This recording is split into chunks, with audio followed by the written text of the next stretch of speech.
Je m'appelle Erika, et je suis l'aînée de 3 enfants. Mon père dirige sa propre entreprise, tandis que ma mère travaille à temps partiel dans une société commerciale. Puis il y a les jumeaux, Lisa et Charlie, qui ont 6 ans de moins que moi.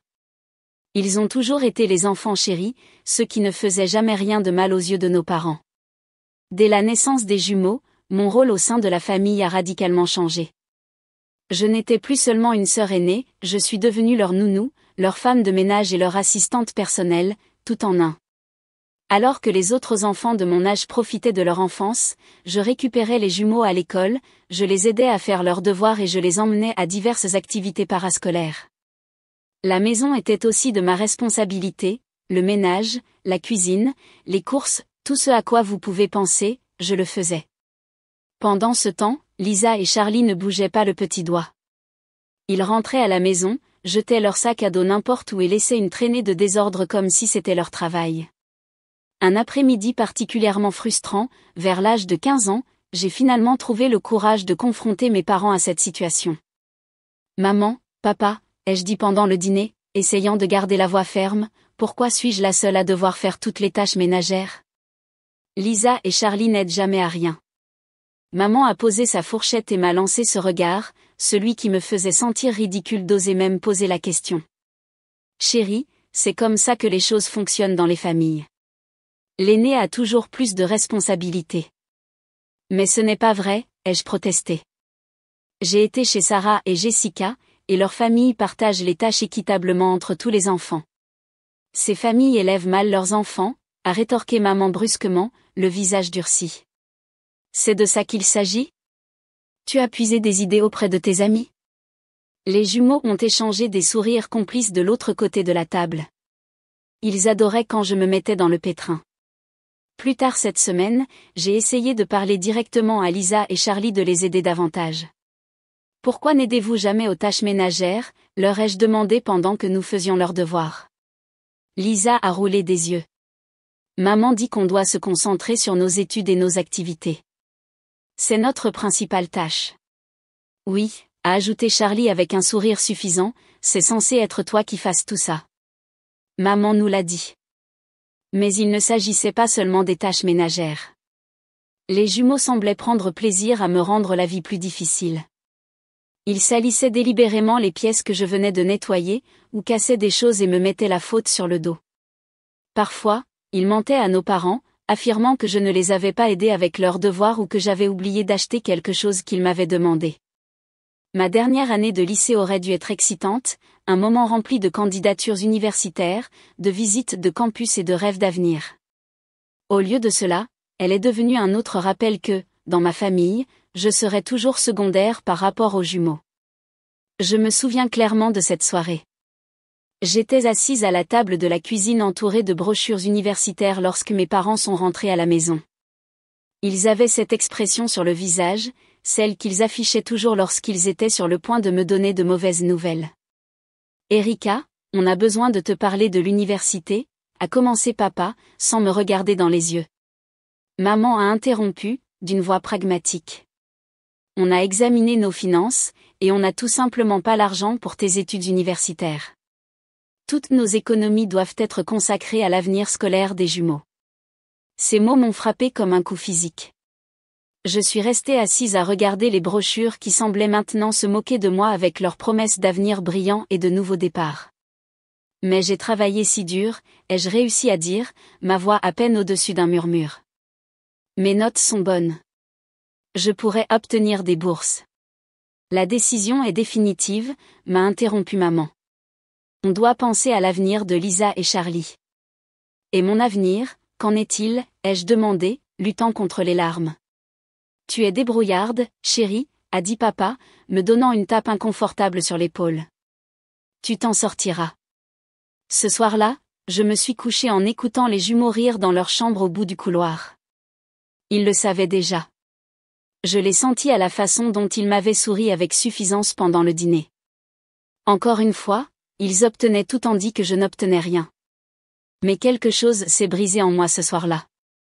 Au lieu de m'effondrer, je me suis mise en colère, vraiment en colère. Le lendemain, j'ai commencé à chercher du travail. En 2 semaines, j'avais décroché un poste de débutant dans une entreprise. Ce n'était pas glamour, mais on me payait assez pour louer un petit appartement. Le lendemain de la remise des diplômes, j'ai déménagé.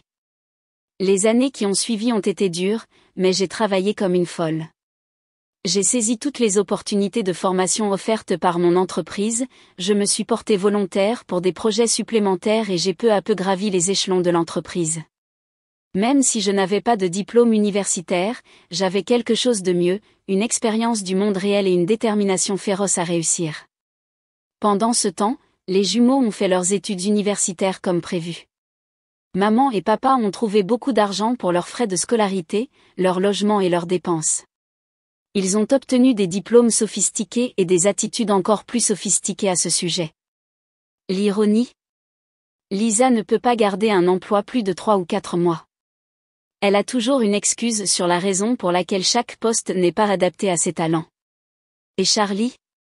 Il travaille comme superviseur d'entrepôt, un travail qui ne nécessite certainement pas le diplôme coûteux pour lequel nos parents se sont endettés.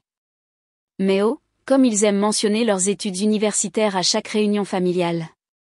Bon, en tant que personne titulaire d'un diplôme en administration des affaires. Commencera Lisa, me lançant ce regard de travers qu'elle a perfectionné au fil des ans. Tu sais, à l'université. Interviendra Charlie, pour ne pas être surpassé. Je reste simplement assise à boire mon vin et à penser à mon salaire, qui est supérieur à leurs revenus combinés. Parfois, je dois cacher mon sourire derrière ma coupe lorsqu'ils commencent à se vanter de leur diplôme alors qu'ils vivent de salaire en salaire. Un jour, je regardais sans réfléchir mon fil d'actualité pendant ma pause déjeuner lorsque j'ai vu la publication de ma cousine Sarah. La voici, debout avec cette magnifique robe vert émeraude, souriant à la caméra. La légende disait « J'ai hâte de la grande célébration de la tante Margaret ». Je me suis figée, mon sandwich à mi-chemin de ma bouche. L'anniversaire de ma mère n'était que dans quelques semaines, et je n'avais rien entendu parler d'une célébration. Peut-être que je tirais des conclusions hâtives. Peut-être que c'était pour quelque chose de complètement différent. Mes doigts sont restés suspendus au-dessus du clavier un instant avant que j'écrive « Magnifique robe ». Pour quelle célébration ? La réponse de Sarah est arrivée presque immédiatement. Pour la fête des 55 ans de la tante Margaret. Ça va être incroyable.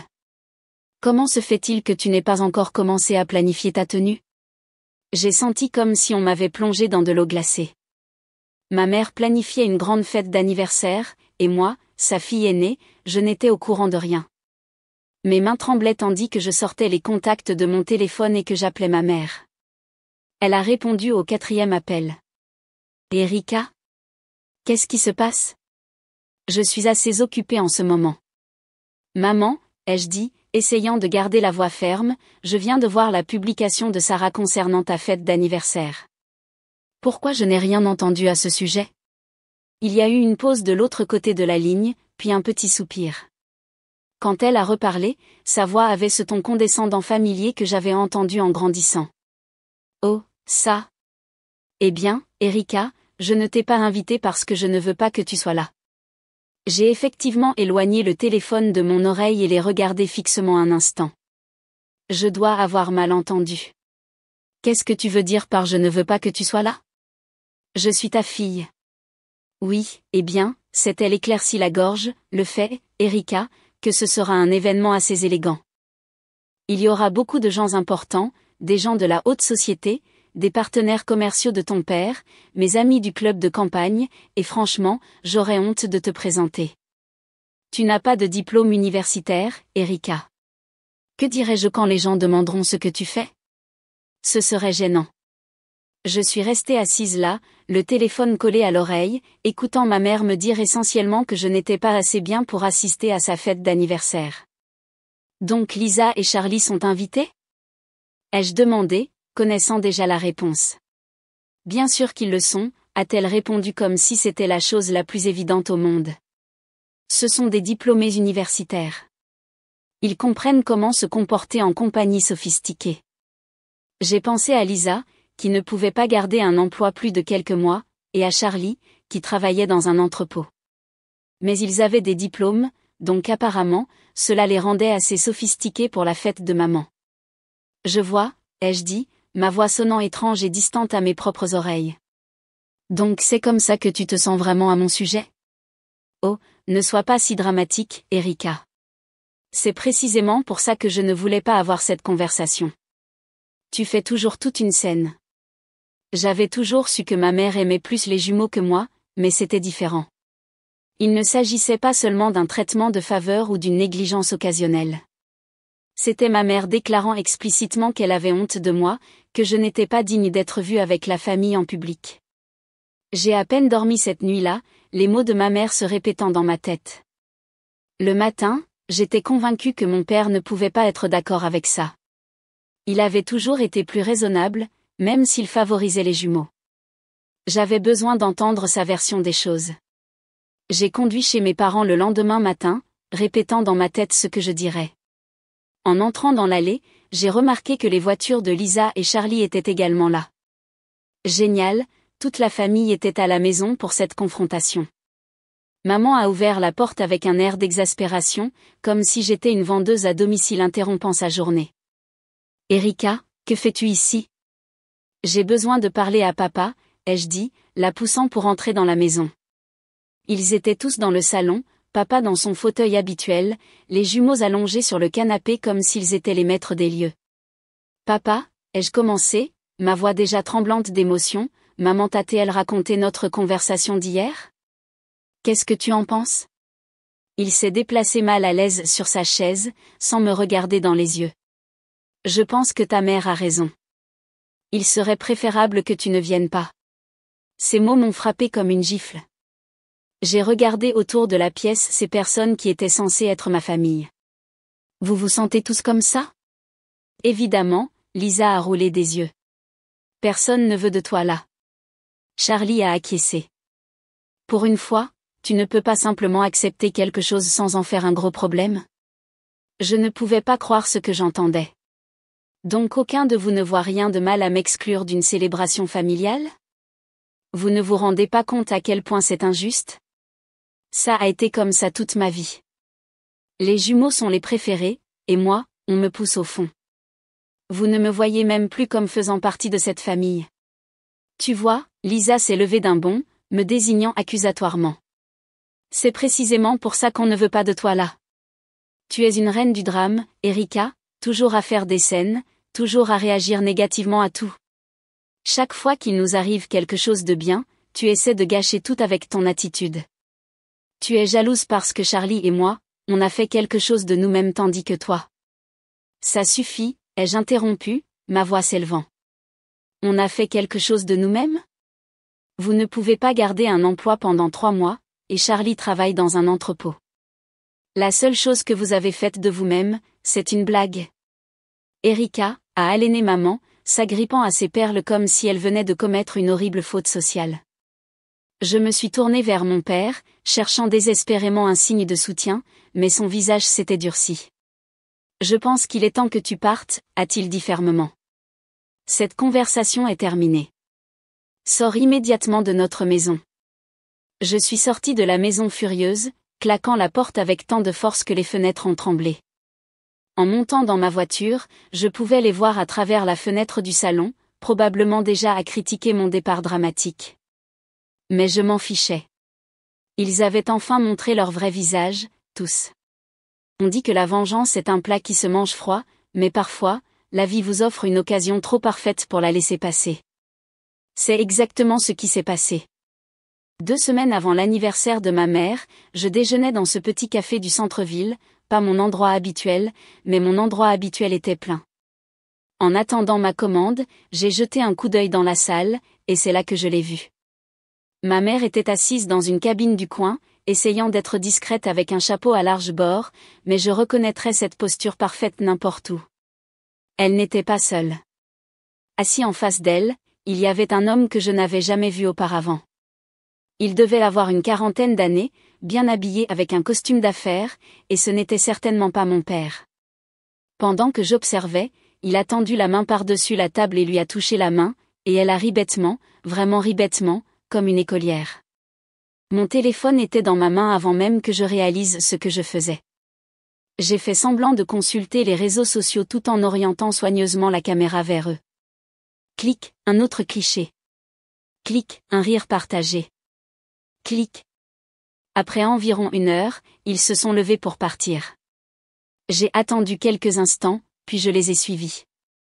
Ils sont montés dans leur voiture, une élégante Mercedes noire, et je les ai suivis dans la mienne, en gardant une distance de sécurité. La voiture s'est arrêtée à un feu rouge, et j'ai réussi à obtenir plusieurs photos claires d'eux s'embrassant passionnément, totalement inconscients du monde qui les entourait. La Mercedes s'est arrêtée devant le Grand Plaza Hotel. Je me suis garé de l'autre côté de la rue et j'ai regardé comment ils entraient, les mains entrelacées comme des adolescents amoureux. J'ai enregistré tout cela en vidéo, leur entrée, la façon dont ils se sont enregistrés, comment ils ne pouvaient pas se détacher des mains l'un de l'autre pendant qu'ils attendaient l'ascenseur. De retour à la maison, j'ai commencé à planifier. Une recherche rapide sur Internet du numéro de plaque de l'homme m'a conduit à ses profils de réseaux sociaux.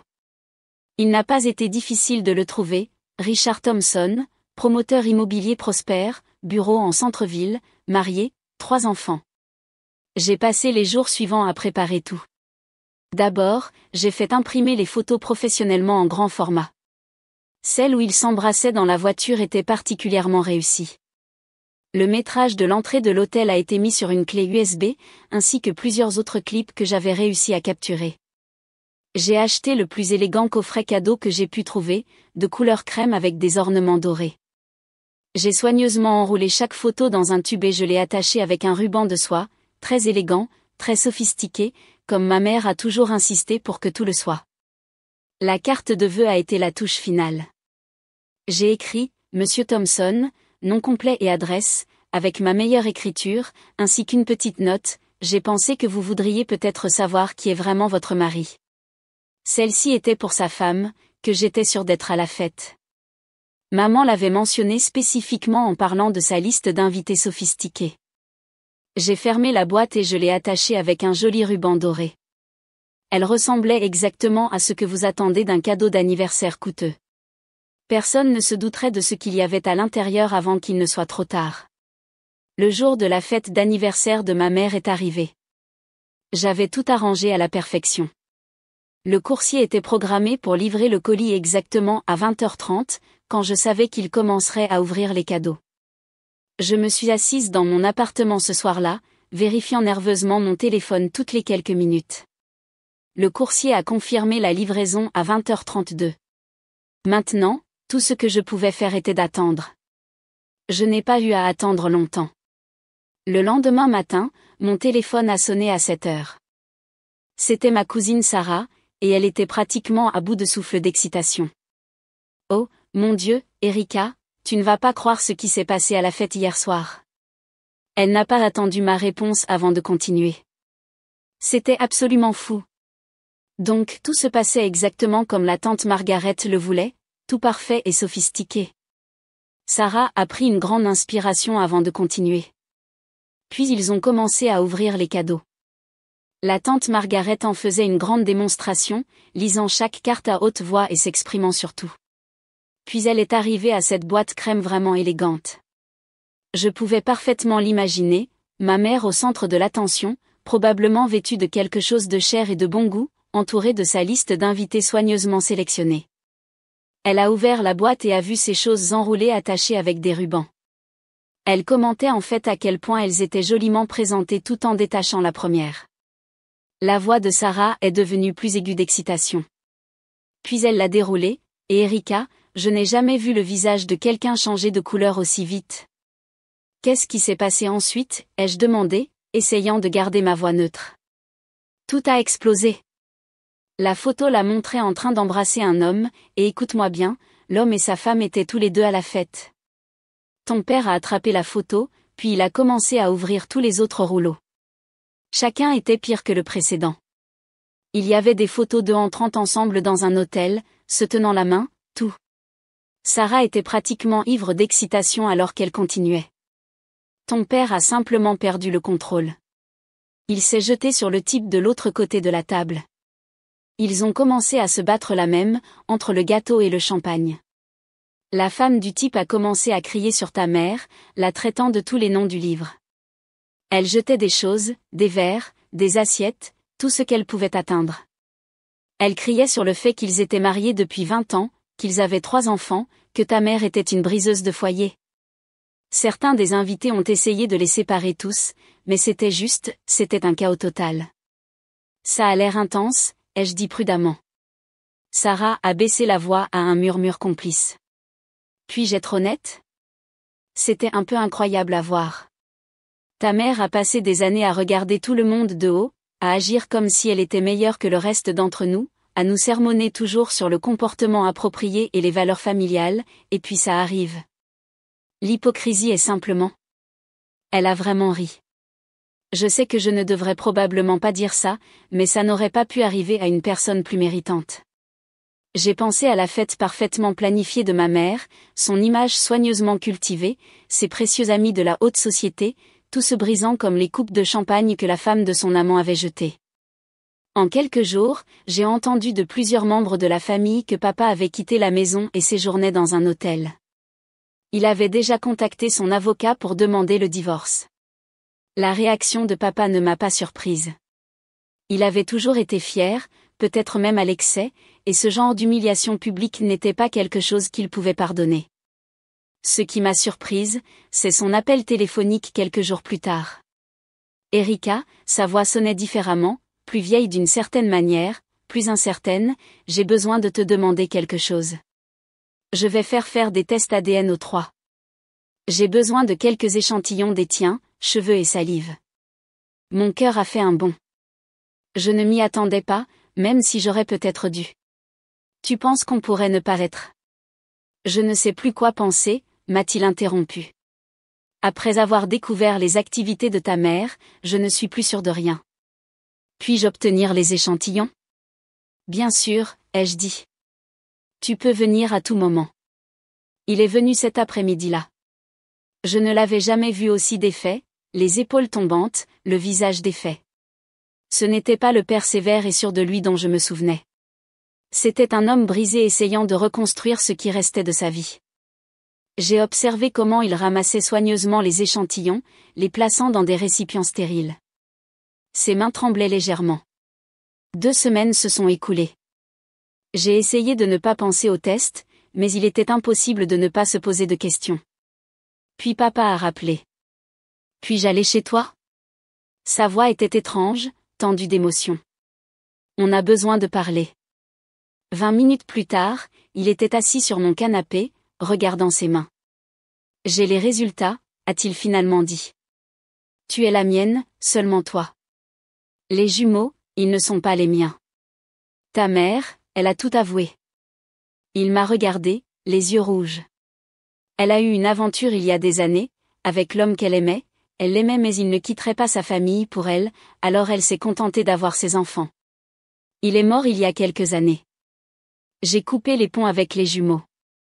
Je ne peux même plus les regarder. Maintenant, chaque fois que je les vois, je vois les mensonges, la trahison. Les pièces étaient enfin en train de s'emboîter, toutes ces années de traitement de faveur, le favoritisme constant. Elle l'aimait, et elle aimait ses enfants. Papa a continué, d'une voix amère, mais elle ne m'a jamais vraiment aimé, toi et moi, il m'a regardé avec une vraie douleur dans les yeux, tu étais la mienne, alors elle t'a mise de côté, t'a transformée en étrangère dans ta propre maison, et moi, mon Dieu Erika, je l'ai laissé faire, je l'ai laissé me retourner contre ma seule vraie fille. Il a tendu la main vers la mienne, puis s'est arrêté. Je sais que je ne mérite pas ton pardon. J'ai été un père terrible pour toi, mais si tu étais prête, si tu me laissais essayer, j'aimerais avoir une relation avec ma fille, ma vraie fille. J'ai regardé cet homme brisé, mon père, et j'ai ressenti un mélange complexe d'émotions, colère, pitié, satisfaction, espoir. J'y réfléchirai, ai-je finalement dit. C'était tout ce que je pouvais offrir à ce moment-là. L'appel de ma mère est arrivé un mardi après-midi. J'étais au milieu d'une réunion de travail lorsque mon téléphone s'est illuminé avec son numéro. J'ai demandé la permission et je suis sortie pour répondre. Je sais que c'était toi, a-t-elle dit sans préambule. Sa voix était froide, contrôlée, mais je pouvais entendre la fureur en dessous. Le cadeau d'anniversaire, les photos, tout. C'était toi. Je n'ai pas hésité. Oui, c'était moi. Le contrôle dans sa voix s'est estompé. Comment oses-tu m'humilier ainsi devant tout le monde? Tu veux parler d'humiliation, j'ai ri, et ça a fait du bien. Et que dire de passer toute mon enfance comme ta servante personnelle? Que dire de me faire dire que je ne suis pas assez bien pour assister à ta fête d'anniversaire parce que je n'ai pas de diplôme universitaire? C'est différent. Non, maman, ce n'est pas différent. Tu m'as délibérément rabaissé toute ma vie. Tu as retourné papa contre moi. Tu as retourné les jumeaux contre moi. Tu m'as fait sentir que je n'étais pas assez bien pour faire partie de cette famille. Eh bien, devine quoi? Il s'avère que je suis la seule qui y appartienne vraiment. Il y a eu un long silence de l'autre côté de la ligne. Tu as tout ruiné, a-t-elle finalement dit, la voix tremblante. Non, maman, c'est toi qui as tout ruiné. J'ai juste exposé la vérité. Peut-être que la prochaine fois que tu sermonneras quelqu'un sur la moralité et le comportement approprié, tu te souviendras de tes propres actions. J'ai raccroché avant qu'elle ne puisse répondre. Les mois qui ont suivi ont apporté des changements massifs à notre famille. Le divorce de papa s'est terminé rapidement. Il avait d'excellents avocats et un cas solide comme le roc. Maman a essayé d'obtenir un accord substantiel, mais les preuves de son infidélité combinées aux résultats du test ADN l'ont laissée avec peu d'influence. Elle s'est retrouvée avec un accord financier modeste, nulle part près du style de vie de divorcée riche qu'elle avait probablement imaginé pour elle-même. La dernière fois que j'en ai eu des nouvelles, elle avait déménagé dans une autre ville. Adieu, en ce qui me concerne. La machine à ragot familiale fonctionnait les heures supplémentaires, bien sûr, mais étonnamment, la plupart de nos proches semblaient satisfaits de la façon dont les choses s'étaient déroulées. Ta mère le méritait, m'a dit ma tante Jane alors que nous prenions un café un jour. Toujours à regarder tout le monde de haut, à agir comme si elle était meilleure que le reste d'entre nous. Tu sais qu'une fois, elle a passé tout un dîner de Noël à me sermonner sur la façon dont j'élevais mal mes enfants? Mademoiselle Altière elle-même, prêchant sur les valeurs familiales alors qu'elle était. Elle a secoué la tête et a ri. Quant à papa, nous construisons lentement une relation, une vraie cette fois, pas l'ombre de celle que nous avions avant. Il appelle régulièrement, et je l'ai invité à dîner à quelques reprises. Il lutte toujours avec tout ce qui s'est passé, mais je peux le voir commencer à guérir. Parfois, il sourit même de nouveau. Les jumeaux? Je ne leur ai pas parlé depuis que tout est sorti. Ils ont essayé d'appeler quelques fois au début, mais j'ai bloqué leur numéro. Que pourraient-ils dire pour compenser une vie de cruauté? Certains pourraient appeler ça de la vengeance. Je l'appelle justice. Ma mère a passé des années à construire une façade parfaite, se présentant comme un modèle de vertu tout en me traitant comme une citoyenne de seconde zone dans ma propre famille. Tout ce que j'ai fait, c'est montrer à tous qui elle était vraiment.